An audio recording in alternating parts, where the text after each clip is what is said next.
இன்றைக்கு 4 மதுஹபுங்கிறது குர்ஆனுக்கோ ஹதீஸுக்கோ அது வேறொரு கருத்தை மாற்றி சொல்லுகிற நிலைப்பாடுக்குரியது அல்ல. குர்ஆன் ஹதீஸினுடைய நிழலில் இருந்து சட்டங்களை கொண்டு வந்ததுதான் மதுஹபுகள்.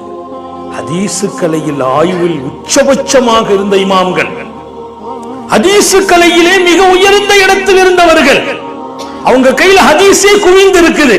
அவங்க அந்த ஹதீஸை கொண்டு மார்க்க வாழ்க்கை எடுத்துக்கிடல, மாறாக மார்க்க இமாம்களான மதுஹபுடையவர்களின் பக்கம் தேவையானார்கள். இமாம் புகாரி இமாம் ஷாஃபியை பின்தொடர்கிறார். நம்முடைய ஹதீஸ் கலையிலே இருக்கிற அத்தனை இமாம்களும் நம்ம கையில ஹதீஸ் இருக்குதுன்னு பொருந்திக்கிடல. இன்னைக்கு ஒரு 100 ஹதீஸ் இல்ல, 2 ஹதீஸ் ஒருத்தர் இருந்தா போதும், எங்கள்கிட்ட ஹதீஸ் இருக்கு, நாங்க அப்படி நடந்துக்கிடுவோம் சொல்றவங்க எல்லாம் இருக்கிறாங்க.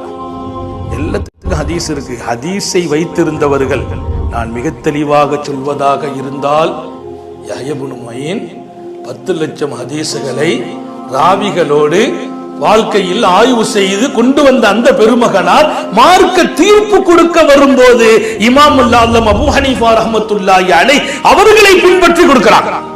யஹ்யா இப்னு மயீனுடைய மார்க்க தீர்ப்பு பூரா பார்த்தீங்கன்னா அபூ ஹனீஃபா ரஹ்மத்துல்லாஹி அலைஹி பின்பற்றி கொடுப்பாங்க. மதுஹப் அடிப்படையில் தொழுகை நோன்பு அப்படிங்கிற வரும்போது இவன் அபூ ஹனீஃபா என்ன சொல்றாங்கன்னு கேட்பாங்க. அவங்கள்ட்ட ஹதீஸ் இல்லையா, 10 லட்சம் ஹதீஸ் கையில வச்சிருந்தாங்க. நம்முடைய மார்க்கத்தினுடைய ஃபுகஹாக்கள் என்று சொல்லப்படுகிற மார்க்கத்தின் வணக்க வழிபாடுகளின் சட்ட திட்டங்களை தொகுத்து தந்த பெருமக்கள் எந்த வகையிலும் அல்லாஹ்வுடைய நெருக்கத்தை விட்டும் தூரம் இல்லாதவர்கள் மாத்திரமல்ல, ஒரு வினாடி கூட ரப்புடைய பயத்திலிருந்து விலகவில்லை.